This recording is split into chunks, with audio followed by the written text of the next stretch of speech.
Hello again. Welcome to episode 300 of Namaste Yoga. Thank you so much for joining us today. It means the world to me that you're here to celebrate 6 years of giving away a free episode of Namaste Yoga every single Friday. And I want to give an extra special thank you to our Australian viewers who got up at 5 in the morning to be with us today. Thank you so much. That's really early, I know. And also to our European viewers who stayed up until 10 o'clock at night to be with us for this really special occasion. It really means a lot to me that you got up early, stayed up late at night. I know that being a worldwide audience, it's challenging to find a time that works for everybody. And so we tried to find a time that made sense for everybody, and I just feel so honored to be here in your home today and for you to have me as your guest, as you do every week. It really means, I wasn't going to cry today. It really means the world to me.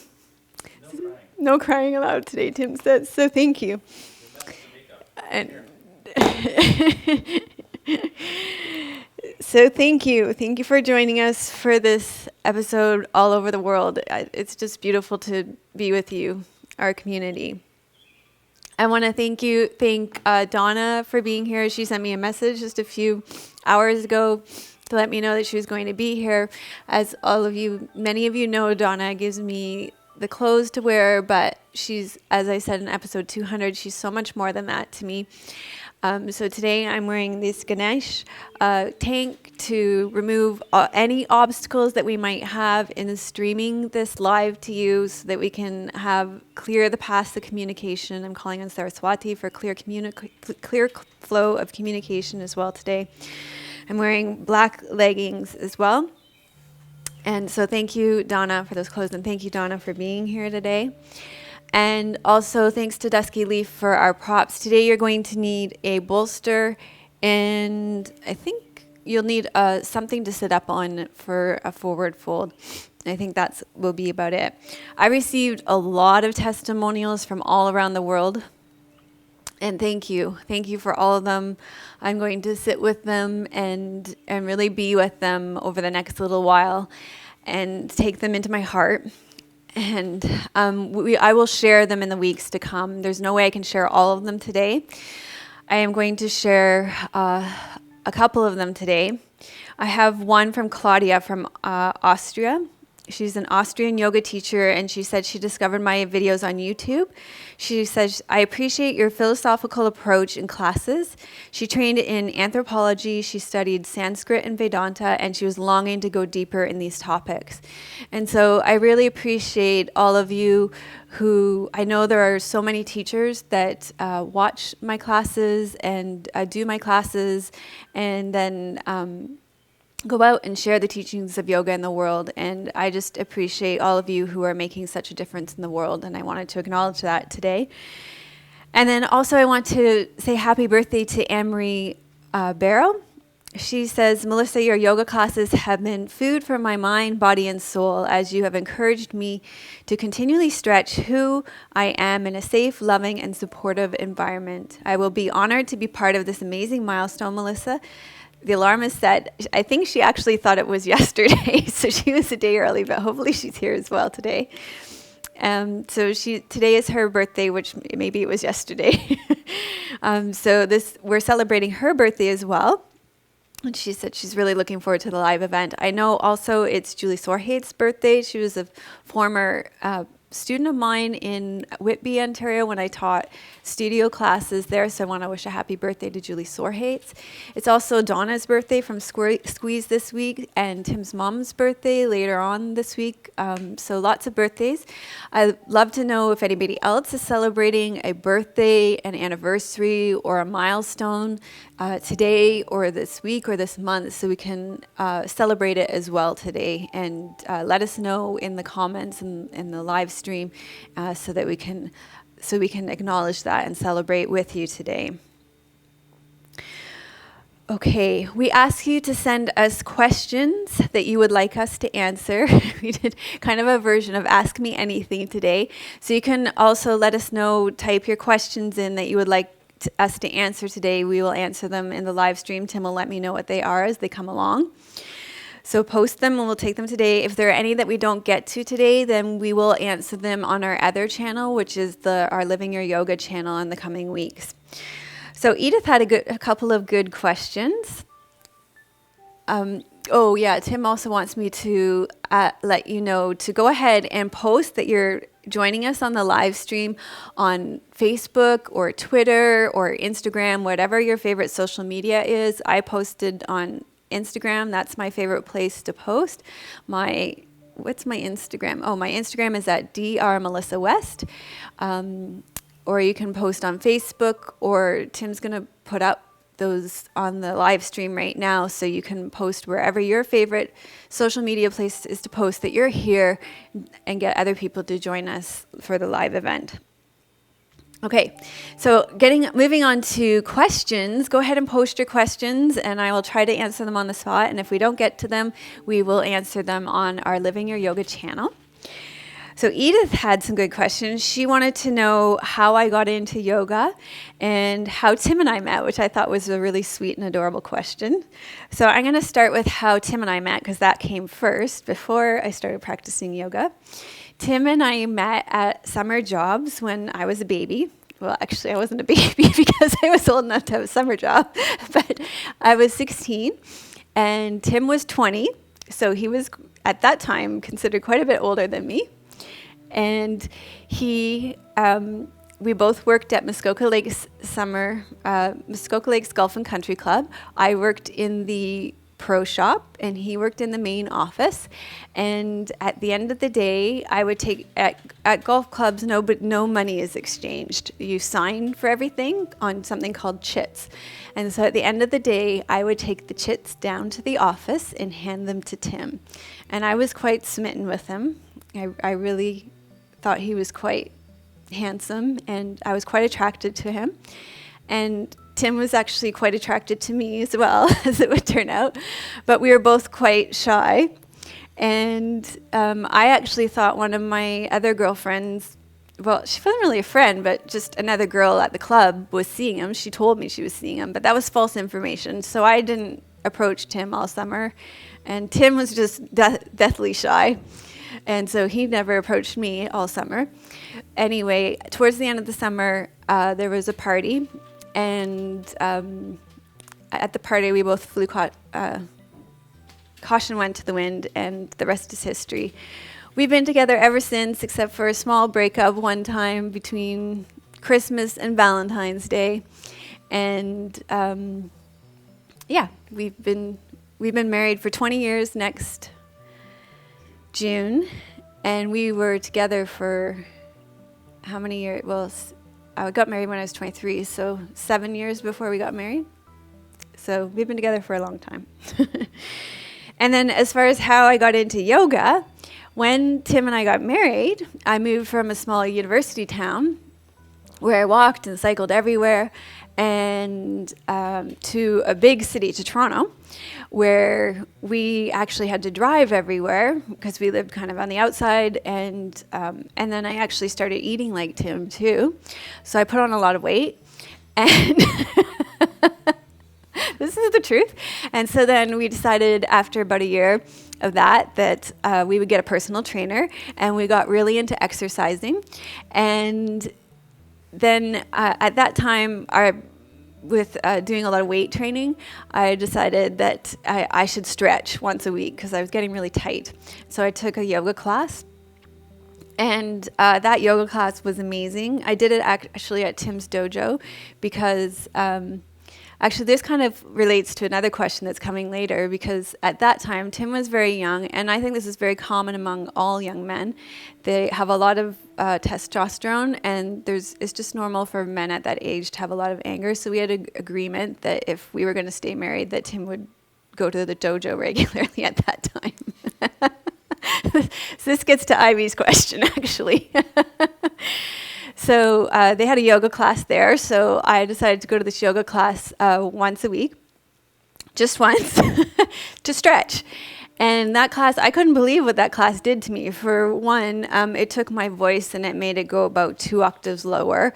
And it actually, I couldn't get through that class without my organs functioning more normally. Like I would go to the washroom and my bowels would work better. So everything just worked better after that class.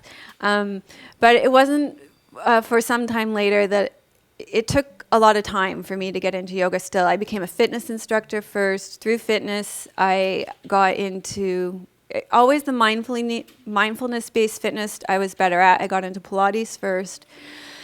And then eventually I found my way into yoga. What held me back, and I think what holds a lot of people back, was the cost of the yoga teacher training. And that's unfortunate. But eventually I got there. I took classes for a long time. Anyway, it was a gradual evolution. So that's how I got into it. So this is Ivy's question. This leads into Ivy's question, is how my family relations grew and changed as Namaste Yoga changed. So I spoke a lot about this, I think, in episode 200. Our family unit, when I speak of that, I'm speaking about Tim and Trinity and I have became a lot closer as our outer world has gotten bigger. It's interesting, I guess. Our outer world gets bigger, our inner world gets smaller. I think that's been necessary. So when I got sick, before 200, at around episode 100 actually, I got really ill because I was just trying to do too much. Everything in the world of Namaste Yoga, the membership site, was getting too big for me to handle that. And then also all the other income streams I was trying to hold together, Thai massage, studio classes, yoga therapy. And so we had to decide to let go of all of that and go on faith that we could support ourselves without that, with just the membership community at that time, which actually was only making $300 a month at that time. My bookkeeper thought that we were crazy. And we were. We went from me making decent money at that to making no money. So that was really hard. And Tim has always supported me all along with this.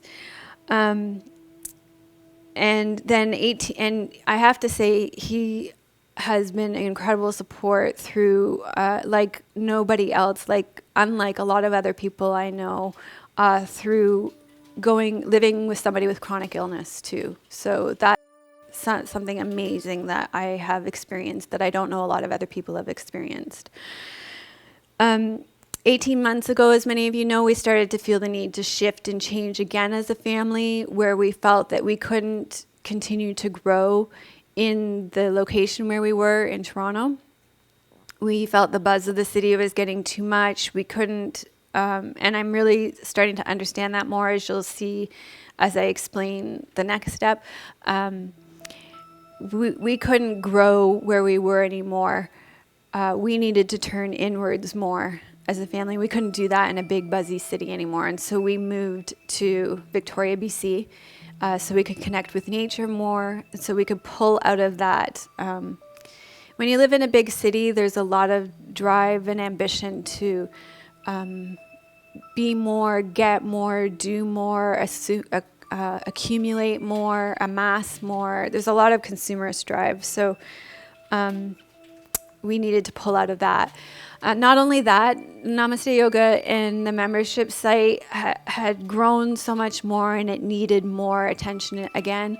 And Tim was needing to pull out of what he was doing and start to come into this work full-time as well. And so he let go of a full-time income stream as well to come into that. And we've been adjusting to that over the last 18 months as well. So I think in terms of relationships too, we live in a way that ethics are at the center of our life. We really place we feel a huge amount of responsibility to our community, that is to you, to Namaste Yoga, to our members, and we live in a way that is very simple. So we live in a small apartment. We don't lease cars. We we have a 10-year-old beater that Tim scraped along the side of the apartment yesterday. So it doesn't matter because it's probably older than 10 years, isn't it? Anyway, it's 15 years old. But we do that happily because we want to put as little financial pressure as possible on our community so we can continue to serve you. So I think part of that comes from my background growing up in minister's family. I think you learn how to grow in a sense of responsibility for being a leader of a spiritual community. So I think that is important to us. As I said, I spoke about our early marriage. I think Tim and I have both mellowed out a lot over the years. If you could have had a glimpse into our early marriage, there were some and that has definitely mellowed out. Tim is just one of the most compassionate, supportive people I know. Not that we weren't always supportive of each other. We have always been incredibly supportive of each other. But our relationship has grown stronger, and he is my best friend and the most supportive person in my life, and I'm incredibly grateful for him. Trinity is being ushered into our business. We are thinking, we receive emails every single day about how important Namaste Yoga is to you, what a lifeline it is to people. And it is important to us, to both Tim and I, to leave a legacy through Namaste Yoga and our membership community. And so we both know that we're not going to live forever. We have no idea how long we're going to live for. Tim is getting closer to 50. I'm in my 40s now. And so we're thinking about succession plans. And so we're bringing in Trinity now. It's, I know we're both sort of more midlife towards the end of our lives, but we're thinking about how we can bring Trinity in. And at this stage in our life, what's important to her is social media. And so she runs our social media for us now. So we know that bringing her in right now in whatever way we can is a stepping stone to creating a succession plan, to making sure that Namaste Yoga continues in whatever shape, way, or form it can in the years to come. So that's a little bit about how we think about our relationships in relation to you and our community. Another question that we got that we really loved was, and it was one that she thought we got asked a lot. It was from Helen. It was about our favorite place to film. And Tim and I both thought about it a lot. And we were remembering fondly all the time we spent filming at Jill's place in Ontario. A lot of people thought that was my home. We've never lived in a home so opulent as that. Jill had a beautiful garden and solarium, and we filmed a lot there. And it was gorgeous. Inside or outside, it allows us to film all year long, especially through the winter, in a way that made it look like we were outside when we lived in Ontario. And there was a long indoor season in Ontario when it was cold. And then even it allowed us to go outdoors, and we could put on heaters on her porch and do that through the spring. So we were remembering that fondly. But I do have to say, any guesses where my absolute favorite place to film is? Let's see what people are guessing.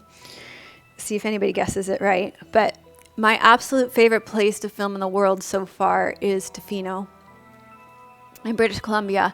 It feels like you're on the edge of the earth there. It's a truly magical place. When we film on Long Beach there, it's this beach with fog, and you're right on the Pacific Ocean.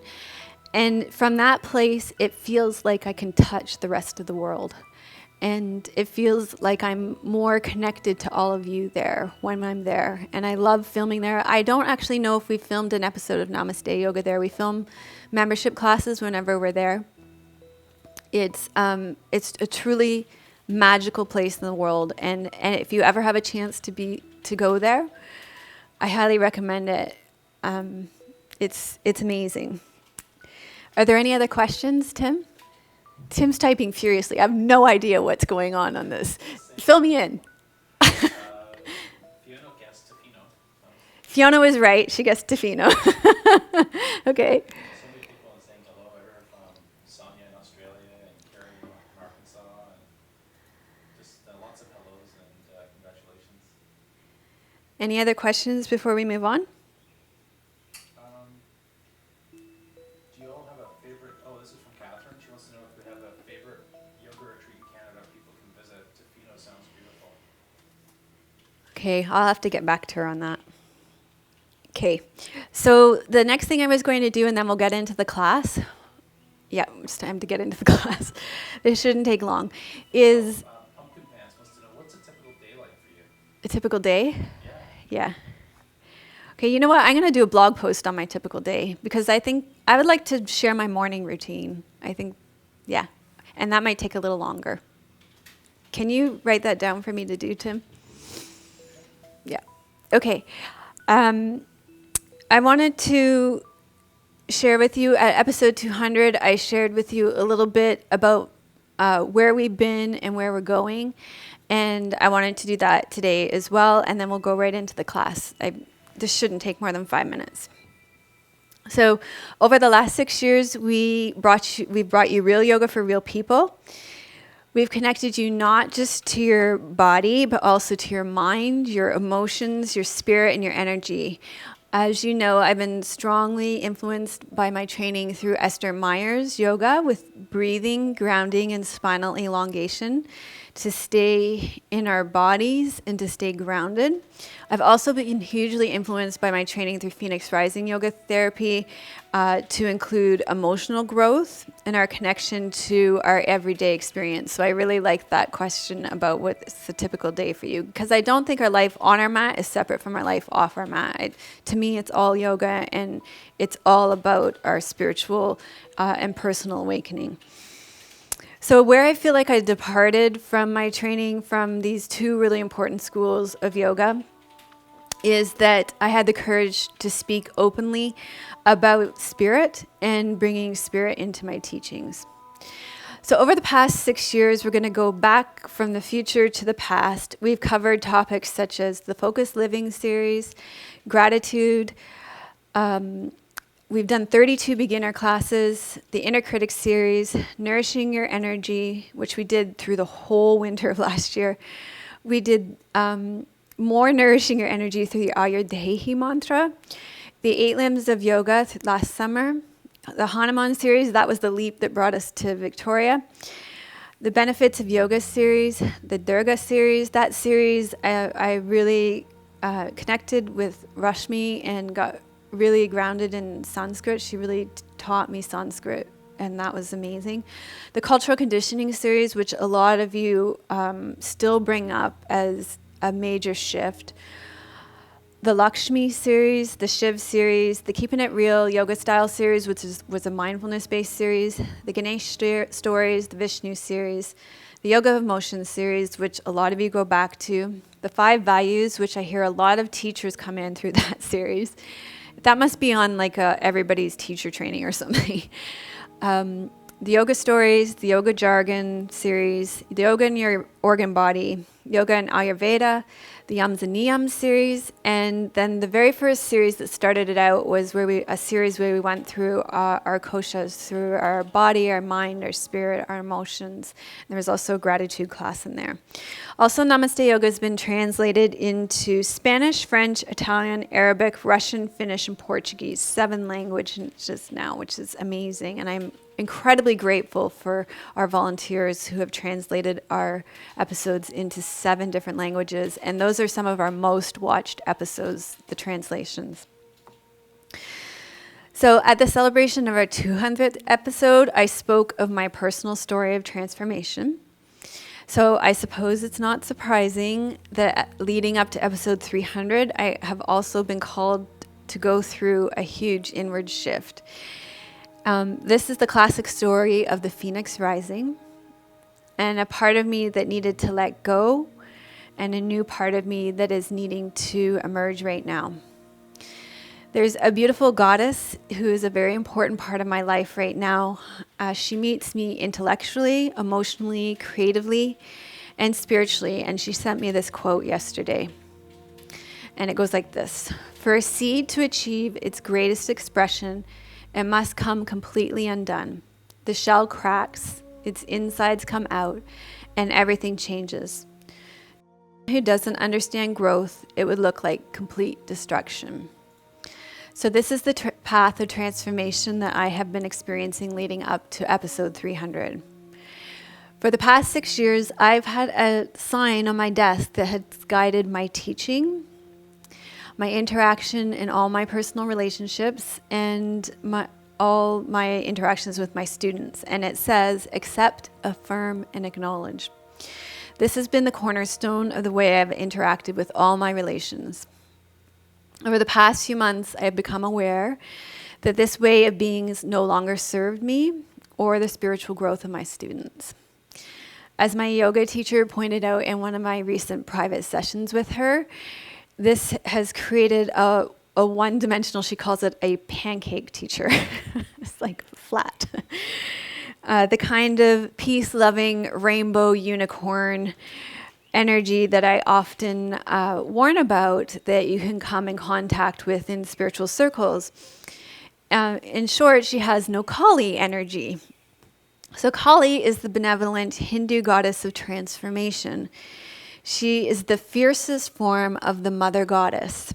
She destroys ignorance and evil. She empowers her devotees with courage and calm. She will remove the darkness of worry from your life, allowing you to be fearless. She will help you overcome difficulties to move you towards spiritual liberation. Her love will destroy your ego. So at this time, I am being called to bring awareness and mindfulness to the center of my life. In fact, I am living with the sankalp, or the intention. I place my awakening at the center of my life. I surrender to my true nature and my basic goodness. I see my role as your teacher to do the same for you, to hold space for your awakening.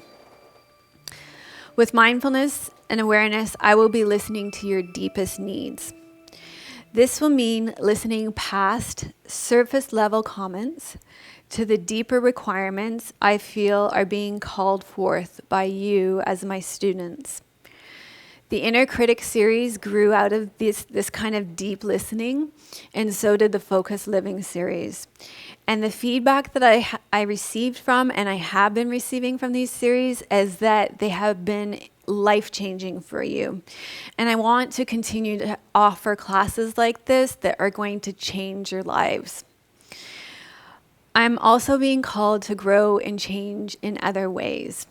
And so here's where it gets a little edgy for me. Often when I feel an edge about my teaching, I get a message for me asking me to get back on a huge ship to head out into the stormy waters of the seas. This is an image that has huge significance for me. It was guidance that I received years ago that is coming around to me again, but more loudly now. In this vision, I see Namaste Yoga as a huge ship out at sea. I think it's a really important metaphor and symbol for Namaste Yoga, since we're a worldwide community coming together via a weekly class on the internet. So all of us all together, we're living on the stormy waters of life. What is significant to me about this guidance is that I keep getting the message that I have to be on the ship. That may seem obvious to you, but it's a reminder to me that I am being called to be the captain of the ship and to guide the ship through stormy waters. So part of being on the ship in the middle of the ocean is that I'm a real person too. I'm surviving the stormy waters of life just like you. So I'm being called to share more of my personal experiences with you through the teachings of Namaste Yoga. I'm being called to share my humanness. This is a real edge for me, even though it's part of what Namaste Yoga has been about all along. We've always been about real yoga for real people. We've never tried to present a polished product, including myself. Like, if we had, we wouldn't have been filming for the last 18 months because look at this shoulder, this arm doesn't even raise up. We would have stopped filming until that got better. But it's part of my commitment in moving forward to share more of my human self, my true self, and to not hold back on that.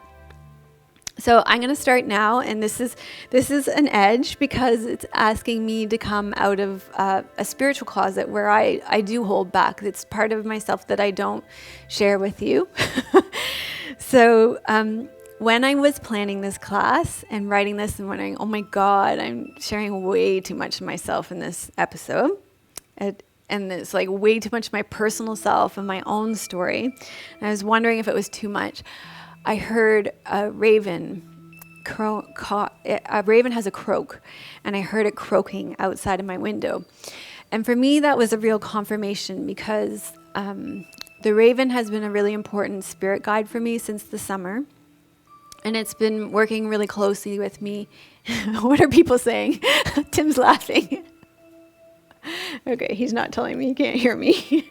Okay, so the raven's been a really strong spirit guide in my life, teaching me about how to communicate since the summer.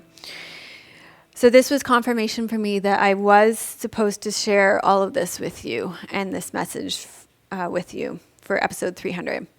So that's my intention moving forward. As we arrive at episode 300, it's an important milestone. So for me, it was time to look back and also to set some intention moving forward. So that's my personal intention, my intention for all of us as a community moving forward. So we'll do what we've always done, real yoga for real people. We will be in all our koshas. We will be in our bodies. We will be with our emotions. We'll be with our spirits. We'll be with ourselves mentally. That means talking. That means being with our energy. And I will hold space for your awakening in a fierce way. I promise. So with that, let's get to our class, which is about the journey of awakening. And we're going to do that by starting over our bolster.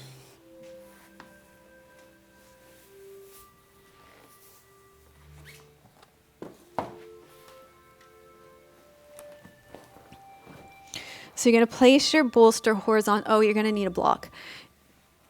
You're going to place your bolster horizontally and a block for your head. And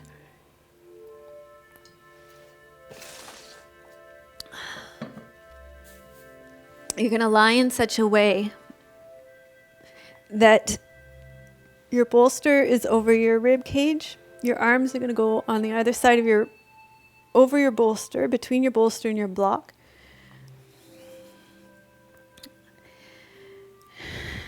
And your block is going to support your head.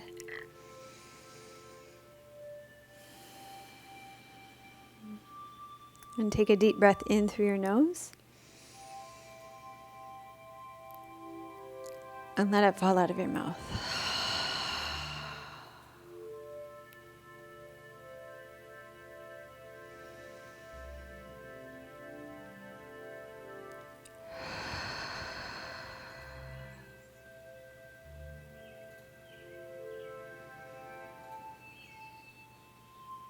And then once you've arrived on your bolster, and if you don't have a bolster, you can always roll up some blankets and just create a supported backbend for yourself with whatever props you have available in your home.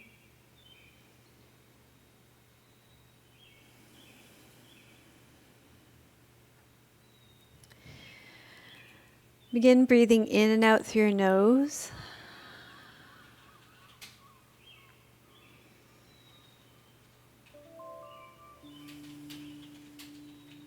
Feel your breath in your belly.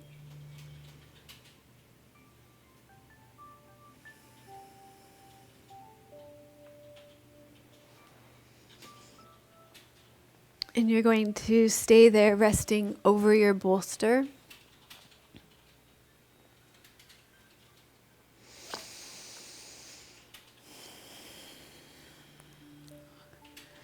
So we begin our journey of awakening by resting over your bolster. Because with any journey of awakening, there has to be an openness to change.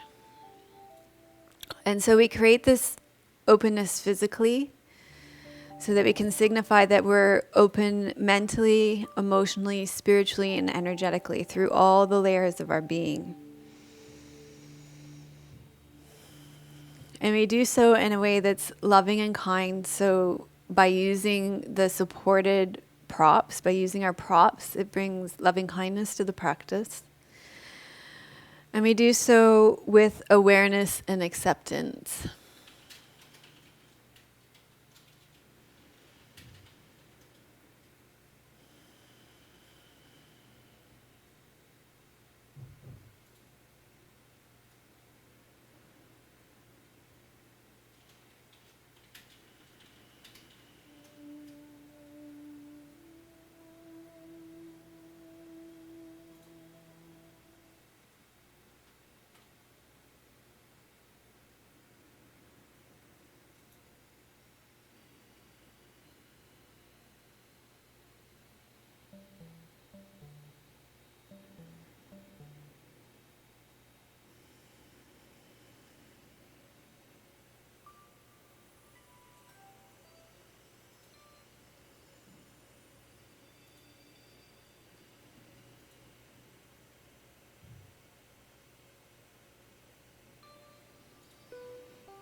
And then you can bend your knees, and tuck your chin and roll to your right side.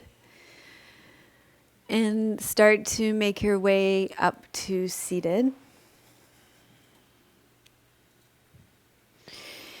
And you're going to come to a seated position. And you're going to sit with your feet straight out in front of you. So also to take such a journey of awakening, you really have to be grounded in your body. So you can't be distracted. You have to be very present. And so to do so, we're going to begin by coming into our feet. So you're going to curl your toes down and draw your toes back to begin. Just your toes.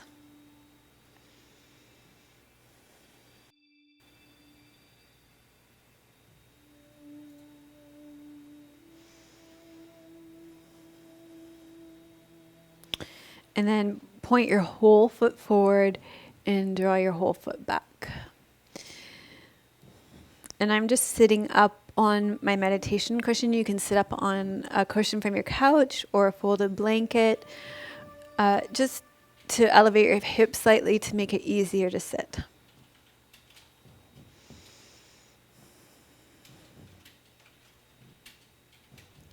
And then you can circle your feet. And circle them the other way.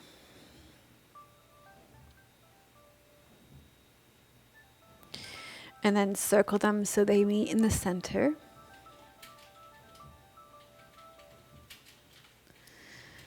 And circle them so they meet in the other direction. And then pick up your left foot and cross it over your leg. And circle your foot again. Actually, I'm going to do my other foot so you can see it. And you're going to put your fingers between your toes.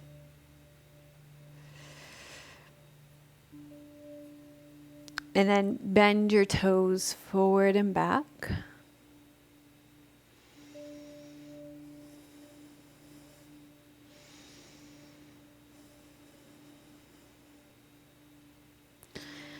And then place your foot down. And just notice if you don't feel more connected to your left leg. And then take your right leg and cross it over. And circle that foot. And then circle the other way. And place your fingers between your toes. Bend your toes forward and back.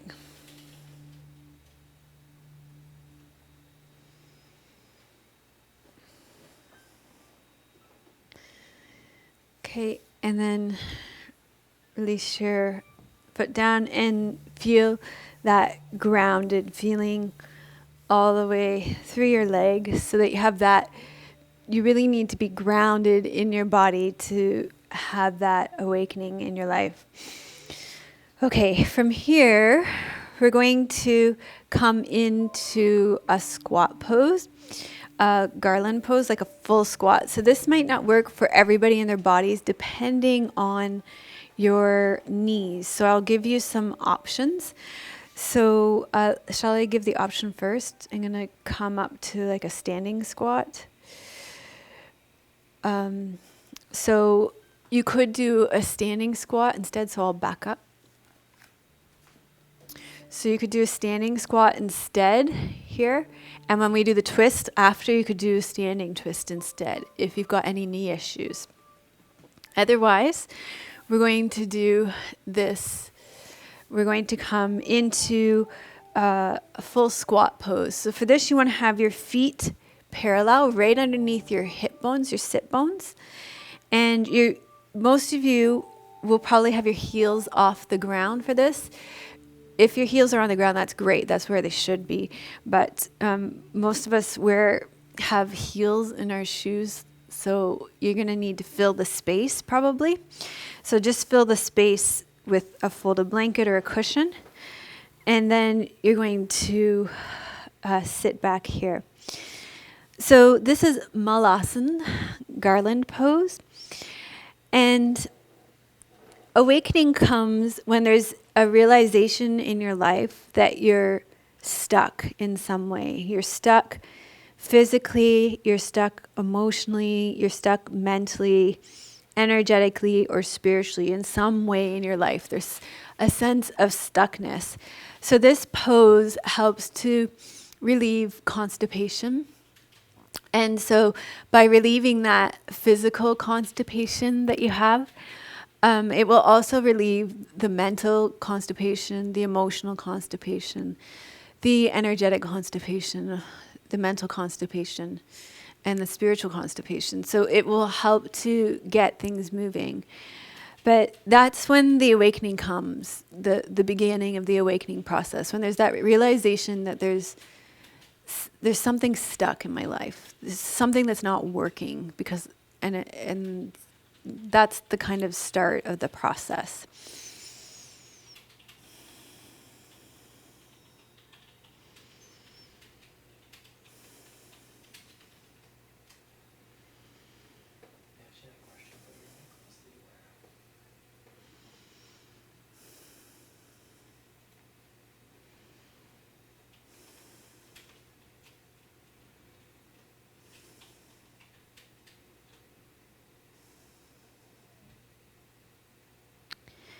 Okay, from here we're going to come into a twist in this pose. So it doesn't matter which way you twist. We're going to go take your arms to the outside of your leg. Twists are great for relieving toxicity in your body, particularly from your organs. So at the beginning of the awakening journey, in my experience, there's also a realization that there's some kind of toxicity in your life that isn't working for you anymore either. It might be some kind of physical toxicity. It might be some kind of emotional toxicity. It might be a mental. It might be spiritual. It might be energetic.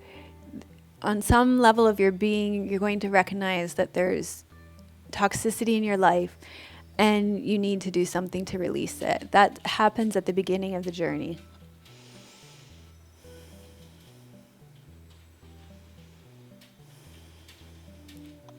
And I think too, what happens when we practice yoga, like you can start like I did to stretch, but yoga has a way of weaving into your life so that it becomes so much more than that. You know, it starts as a stretch, but it just, you know, you do these twists, and then these twists do you, right? They start to be that you can no longer handle the toxins in your life. And so then when you get off the mat, you have to do something to get rid of the toxins in your life.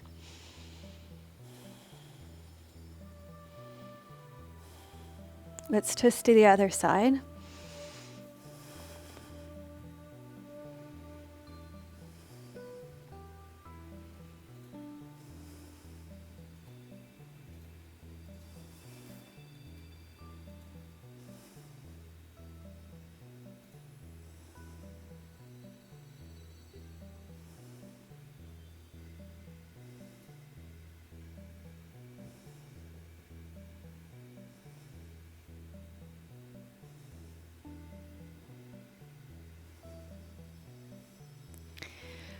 Okay, and then we're going to come and release that pose from our body. You put your support off to the side. You may actually need that blanket or cushion for your next pose. We're going to come onto all fours. For some of you, let me show the option for this pose first. You may end up doing Eye of the Needle instead, so you may do this pose instead, especially if you have knee issues. We're going to be getting into the glutes here. The rest of us are going to be doing pigeon pose. Okay, so you spread your fingers wide underneath your shoulders, knees underneath your hips, tuck your toes under, inhale, exhale, come into Adho Mukha Svanasana, downward facing dog. Take your right leg up, bring your right leg through so your knee comes to your right wrist, your left leg comes back and long. And then you're going to fold forward over your bent right leg. And if you have any space under your right buttocks, then you're going to fill it with that blanket or cushion. Okay, so I chose this pose because it's intense. And the awakening process is intense. This pose can also be painful. And, you know, if it is painful, like it's sharp shooting or electric, you need to come out of it and do the Eye of the Needle pose that I just showed you, the figure 4 pose. But this pose is intense, and the awakening process is intense. Okay, louder. Okay. Oh, the mic's on there. Okay. So the awakening process is intense, and this pose is intense, and that's why I chose this pose. And we'll talk about this a little bit more when we get into the teachings. But there's no way around it. There's only through it. You have to do pigeon pose. The awakening process is painful.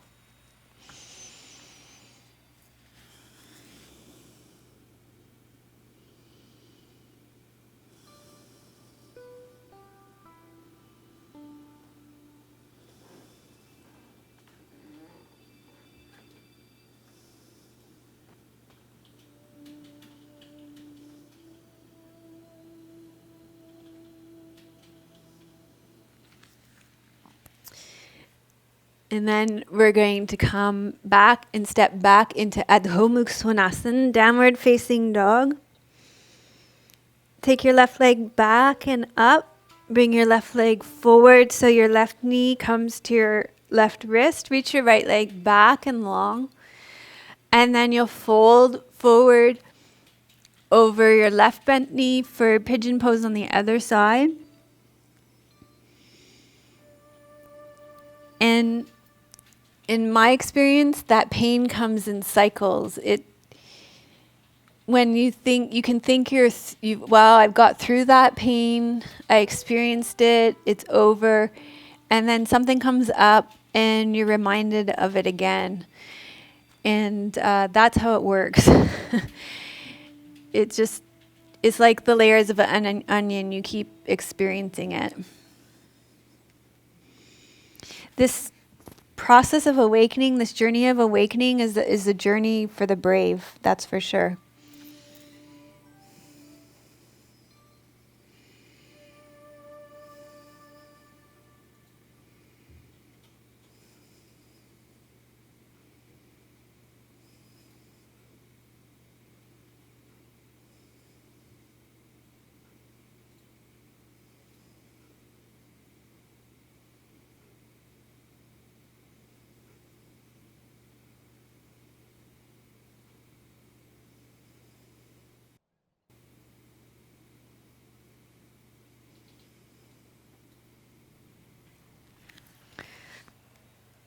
Okay, from here we're going to come into dying warrior. Because when there's the awakening, there's part of yourself that has to let go. There's a time in the ashes, and we'll talk more about that in the teachings that will come very shortly. We're doing a lot of the class before the teachings today. You're going to tuck your toes under, inhale, exhale, Adho Mukha Svanasana, downward facing dog. I'm going to show you the full expression and then I'll show you a modification. Take your right leg up and back and then thread your right leg between your left wrist and your left foot. And you're going to take your arms out to the side and rest your chest on the ground. It's okay? You want me to back up? Okay. So that's dying warrior. This is the time where there's that death, where there's what you're letting go of, what you're releasing.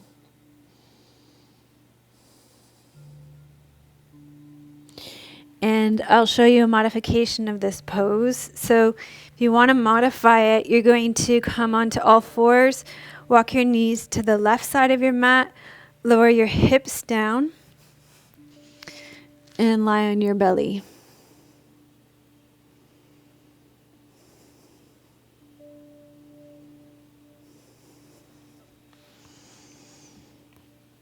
I had one of my students tell me that she spent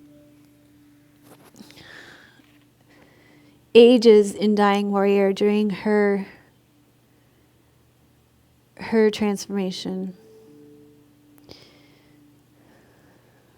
And that process for her was a divorce. So it looks different for everybody what it is.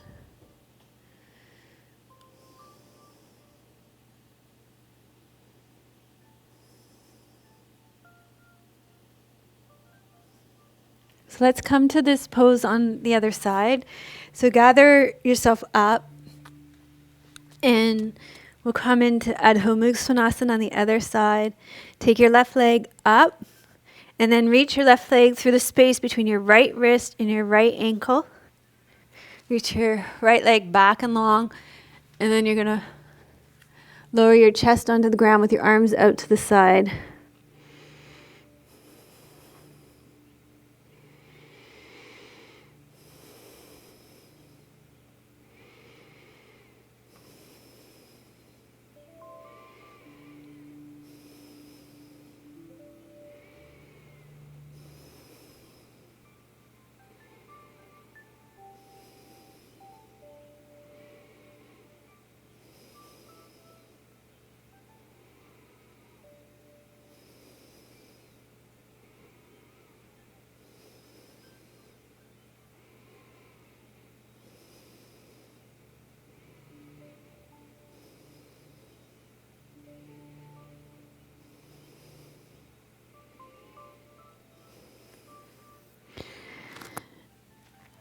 And then gather yourself up and make your way to seated.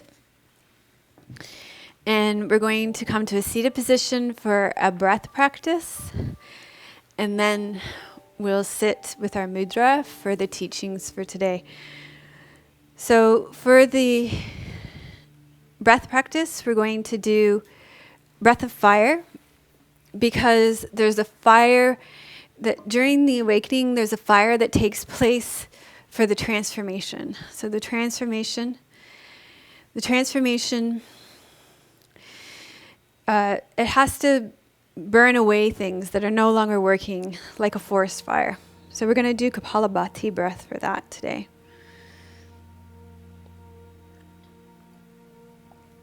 Okay. So the way the Kapalabhati breath works is that it really works from your fire center, from your third chakra. You can place your hands on your belly. We'll start it with some ha's, and then we'll go to through your nose.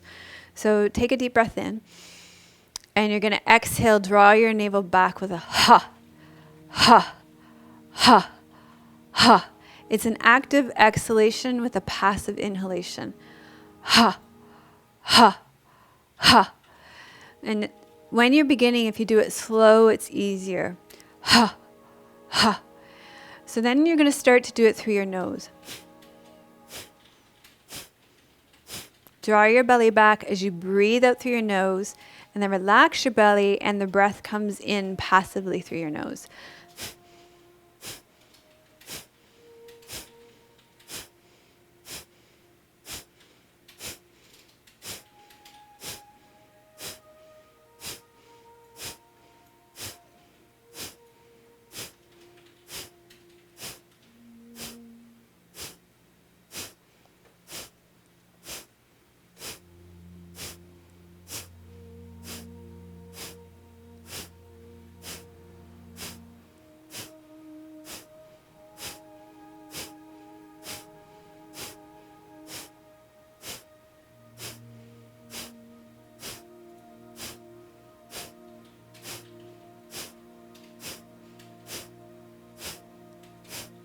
Take a deep breath in. Breathe all the way out. Breathe part way in and hold.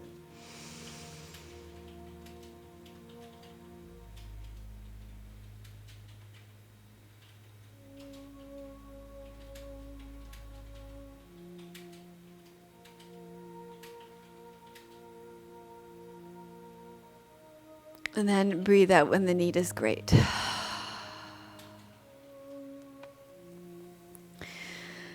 So now we're going to sit with a mudra to help to embody your original nature, to help you connect with your basic goodness, which is my intention moving forward, to hold space for your awakening, to hold space for you to connect to your basic goodness, to hold space for you to connect with your original nature.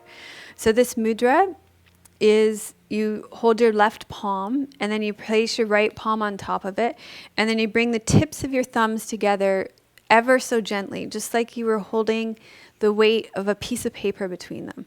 And you rest that on your lap. You're going to close your eyes, draw your shoulders back over your hips and your ears back over your shoulders. Take a deep breath in and let it fall out of your mouth. And draw all your awareness back now to your center, to your breath, to your belly, and set the intention to receive the teachings now. So now is the time to be open to hear the teachings as they resonate with you in your life, and to see how they relate to you in your life. So what is here for you in your life? Today we're reflecting on your journey of awakening through the story of the phoenix, through the myth of the phoenix. We do this because awakening has a lot more to do with a descending journey than it does do with an ascending journey. The phoenix is a mythical bird. It's a mythical story of rebirth and resurrection, but first there has to be a death. According to the parable, the phoenix is a one-of-a-kind bird dressed in plumages of yellows, oranges, reds, and golds, corresponding to the colors of a fire.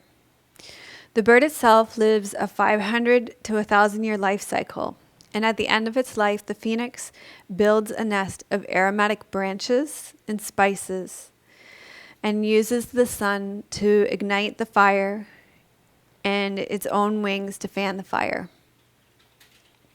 The mythical phoenix marks its death, plunges itself into the fire, and is consumed by the flames and burns into a pile of ashes. Out of the ashes, a new phoenix is born, with renewed youth to live another lifespan. The phoenix, like our higher self, is a story of a bird that lives forever. In the story, many people are attracted to the beauty of the phoenix. The sun even claimed the phoenix as his own, giving it the ability to live forever. Although this would seem like a gift, over time the phoenix grew old, tired, and lost its strength. One day it said, "I can't live this way anymore." And I think a lot of us can relate to this. You've probably even said that to yourself. I can't live this way anymore. Just like you, the phoenix knows when it's time for its own death. Just like the phoenix, we know when things aren't working in our lives. When a certain aspect of ourselves that might have worked at one point in our lives no longer serves us. There's always a deep inner knowing when some aspect of yourself is ready to let go, move on, and plan its own funeral. When the phoenix recognizes the time for ending has come, it creates a ritual fire. A ritual is set of actions performed for their symbolic value, set apart from everyday tasks. Generally, rituals are powerful and beautiful. So things like our yoga practices, meditation, journaling, these ritual spaces apart from our everyday life can be useful to navigate these periods of transition. And you're probably wondering who would actually want to plunge themselves into a fire, inviting their own death. It does sound pretty scary, and fear of deaths and endings run deep in our North American and Western culture. The death process is nothing to be feared. It is something we do every single time we finish our yoga practice with savasana or corpse pose, and each time we exhale or breathe out. In each of these situations, there's a letting go, and we're reborn as we take our next breath, and we enter into life a little differently. A lot of people fear fire as well. Throughout history, fires have caused great devastation, death, and suffering. In our Judeo-Christian culture, fire is linked with hell and damnation. In certain societies, female witches were unjustifiably burned at the stake. There are, however, many positive aspects of fire. The fire of the sun, for example, gives life, light, and warmth. Fire invites transformation. Forest fires are a case in point. Forest fires are necessary for the well-being of our environment because they burn off old, dead material and stimulate new growth. Forest fires cleanse and purify, and without them, the forest would become stagnant and die. Fire is alchemical, and it separates the dross from the gold. Fire offers the embers of awareness. Many people fear this fiery process of endings, cleansing, purification, wanting to avoid struggle, choosing instead stability. And you'll know what's right for you in your life. It's not like you have to go rushing into transformation. You'll know there are times when stability is necessary. And you'll know when it's not right to stay with the familiar and when it's time to move on to the unknown. But our personal fires are times of transition, illness, maybe an injury, a troubled relationship, discontent in the workplace, financial difficulties, maybe death of a loved one, starting a new endeavor, or maybe relocating, just to name a few things that happen that are our fires. The good news is there is resurrection.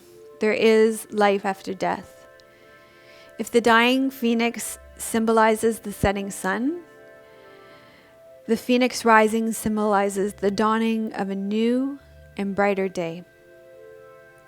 We rise wiser, better, stronger, and more focused on our life's sankalp, our intention, our life's mission, our dharma. And we'll get to that, but not just quite yet. The descending journey is a necessary one, and in my experience, and I can't stress this enough, in my experience, the descending journey always lasts longer than we think it will. This is called the time in the ashes. So I really want to say this again, because I'm teaching this class because I'm listening to you, my students, as a community, and many of you are going through this process of transformation right now as well, and this journey of awakening. The descending journey lasts a long time. The ascending journey is like zippity quickety compared. The descending journey is long and painful. So my teacher and director of Phoenix, well, actually she's retired now.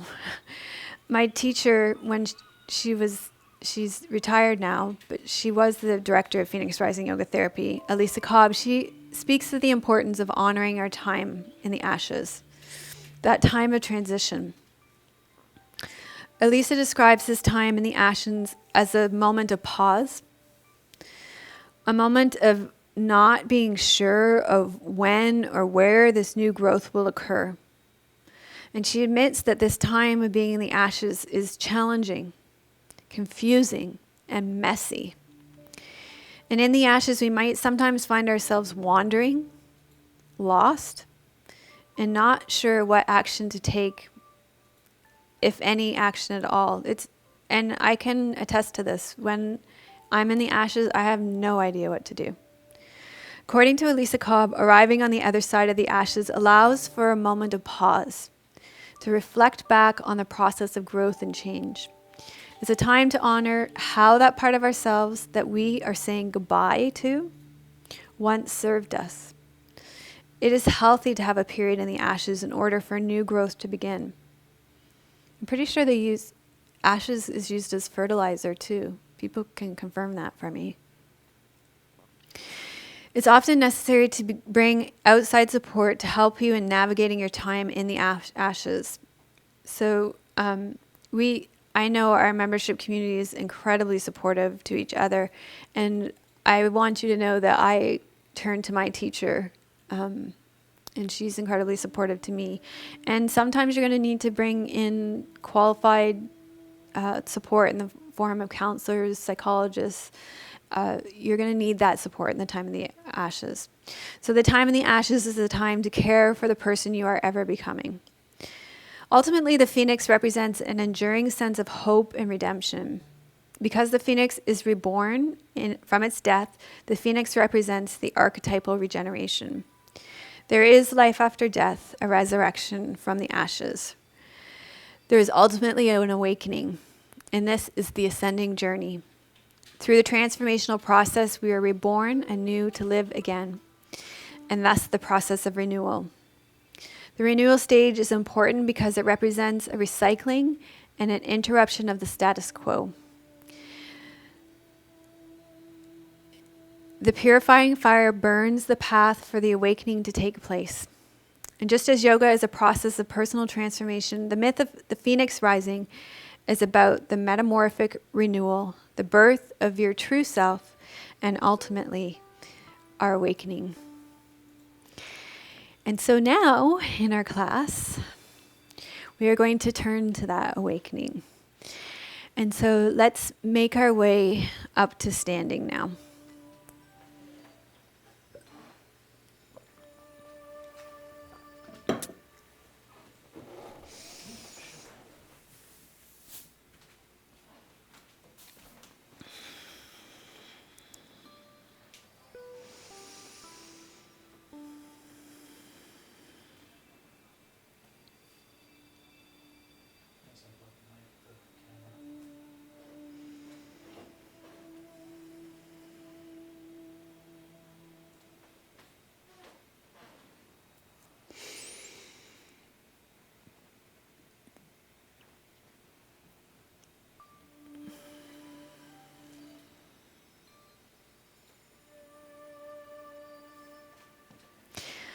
Okay, so we finally come.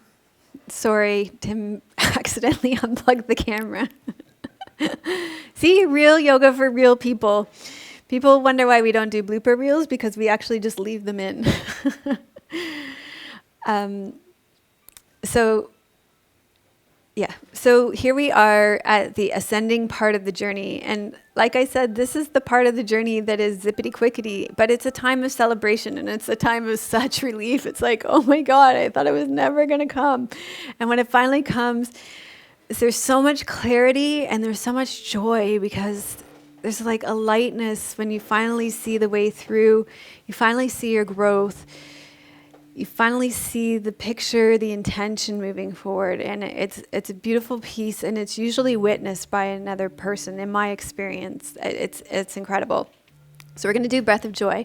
You're going to inhale your arms up to the front, inhale your arms out to the side, inhale your arms overhead, and then you're going to exhale and fold forward. And if you have blood pressure issues, then I would encourage you to do this without that fold forward so that you're not coming up and down. Okay? So inhale, inhale, inhale, exhale.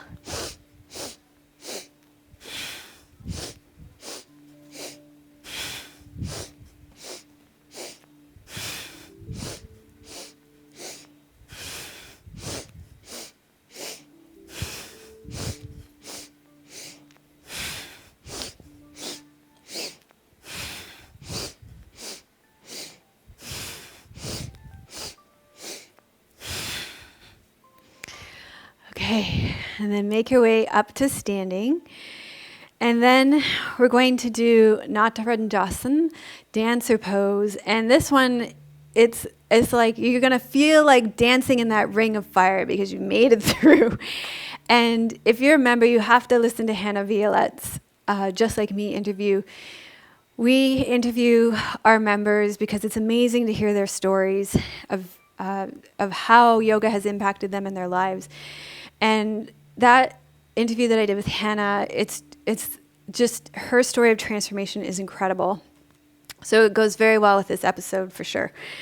So you're going to stand on your, let's stand on your left leg to begin. And hold on to your right ankle or the inside of your foot. You place your thumb on your right big toe. Extend your left arm up.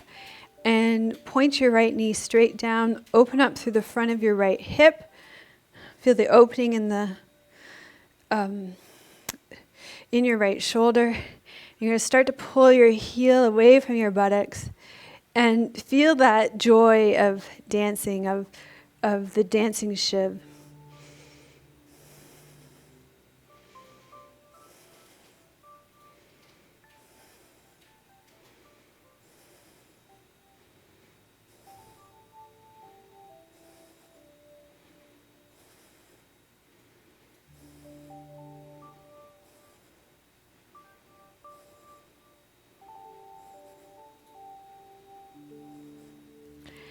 And then you can release and let that leg down. And we'll do this pose on the other side. So you'll stand on your right leg now. Hold on to your left ankle, foot, or inside of your foot. You can use a strap here too if it doesn't reach. Point your leg straight down. Extend your right arm straight up. And extend your left leg out behind you.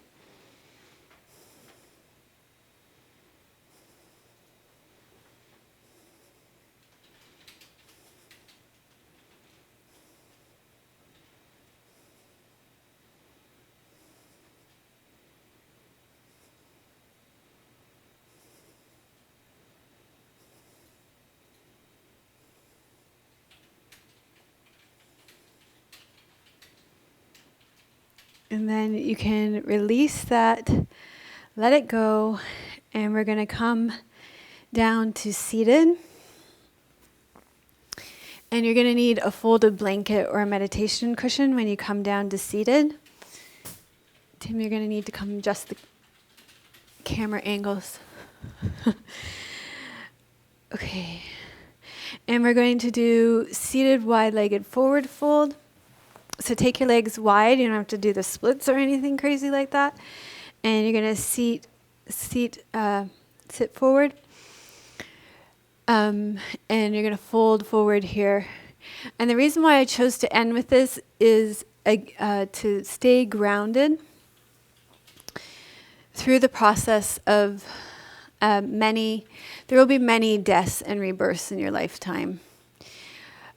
It's not surprising to me that as we came to 300, I mean, it was a little, but not really, that there was another huge death and rebirth in my life. So there will be many deaths and rebirths and processes of awakening in your life. So it doesn't just happen once. So staying grounded through practice is really important. Do you want me to back up?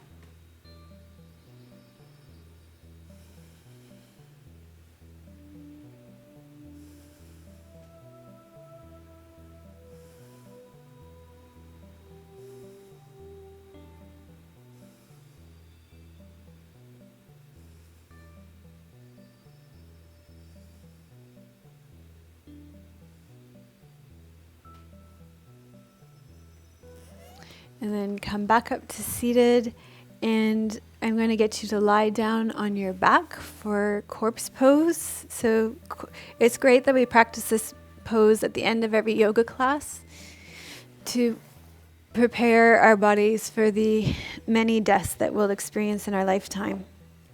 Great to put a bolster underneath your knees for the smooth flow of energy in your body.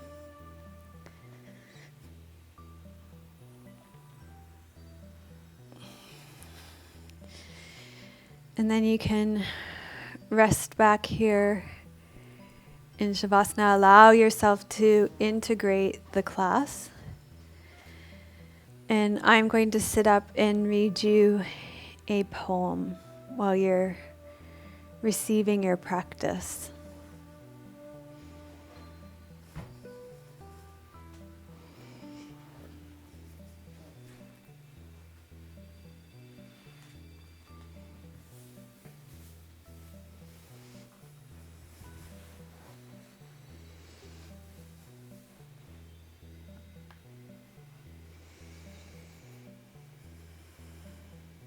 This is a poem by Khalil Gibran from The Prophet.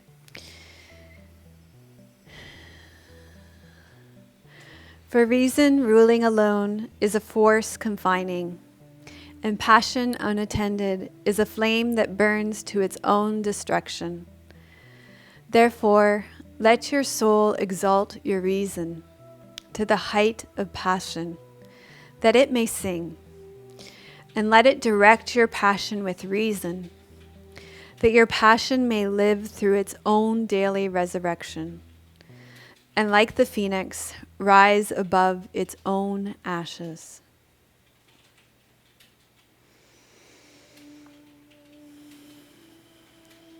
So if that poem resonated with you, let it sink in, and if not, you can just let it go.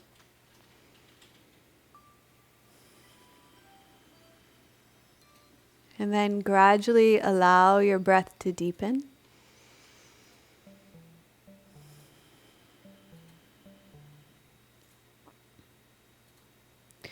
Begin to wiggle and stretch out.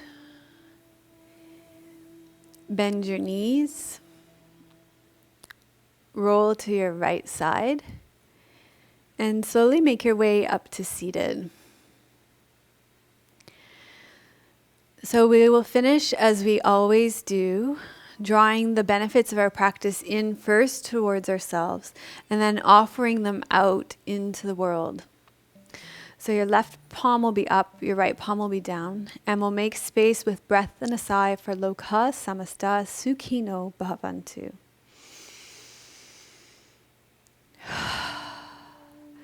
Loka samasta sukhino bhavantu. Loka samasta sukhino bhavantu. Loka samasta sukhino bhavantu. May all beings be happy and free, and may the thoughts, words, and actions of my own life contribute in some way to the happiness and freedom for all. So thank you so much for joining us for this 300th episode celebration of Namaste Yoga.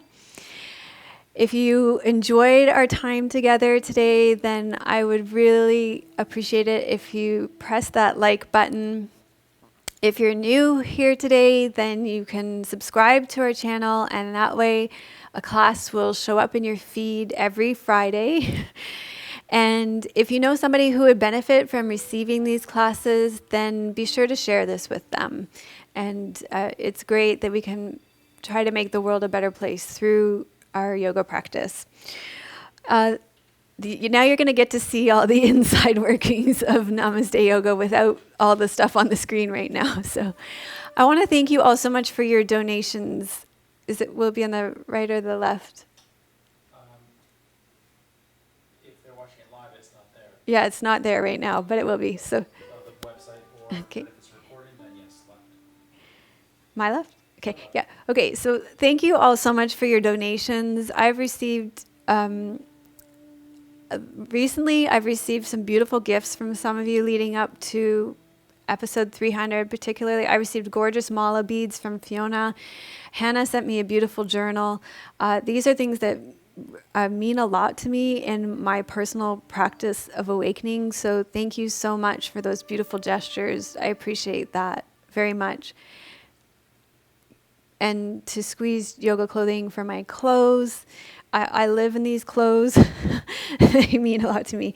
And you can donate also of your time by leaving your comments in below on YouTube or iTunes, wherever you watch, or on our website.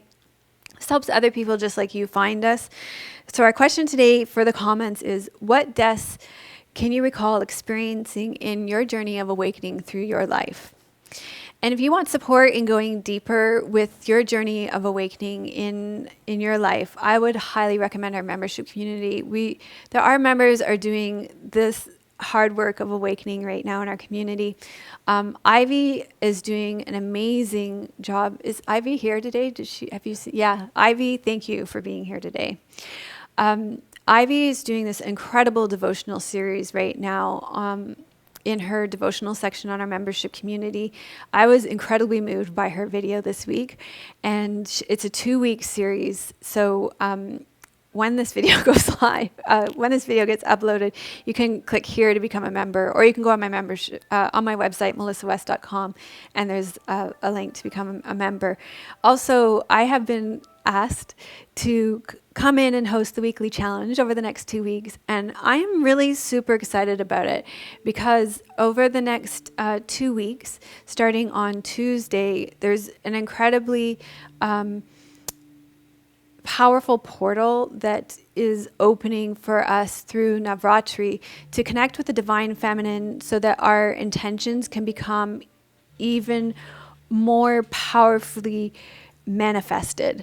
And I know so many of you tell me that the biggest challenge you face is making time for your yoga practice, for your spiritual practice. And we are going to take advantage of that gateway, that portal that is being opened to us over the 9 days of Navratri. And it's going to be so powerful, so amazing. I'm so grateful that Hannah and Ulrika have invited me in to do the over the next 9 weeks. Ulrika and I have been talking about this since last spring, that I would come in for those 2 weeks and do the challenge. Ulrika's here today too, isn't she? Yeah, Ulrika, thank you. And I know Hannah's here as well.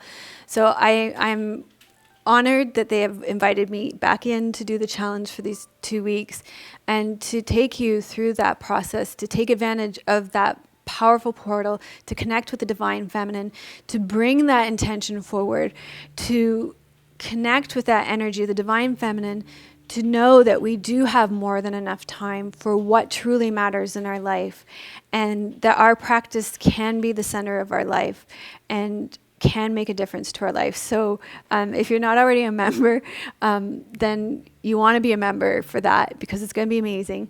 And if you are a member, you want to make sure you're going to be with us for that. So can you tell I'm excited about it?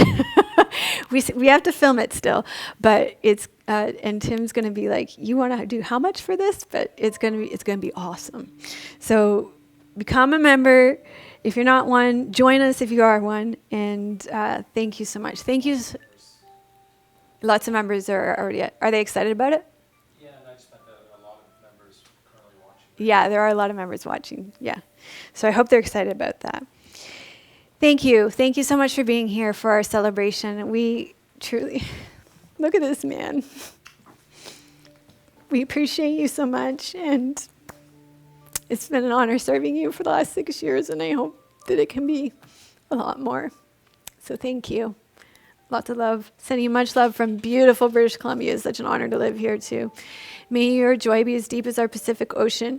May you be as strong as our mountains, and may you be as rooted as the trees in our forest. Om Shanti. Namaste.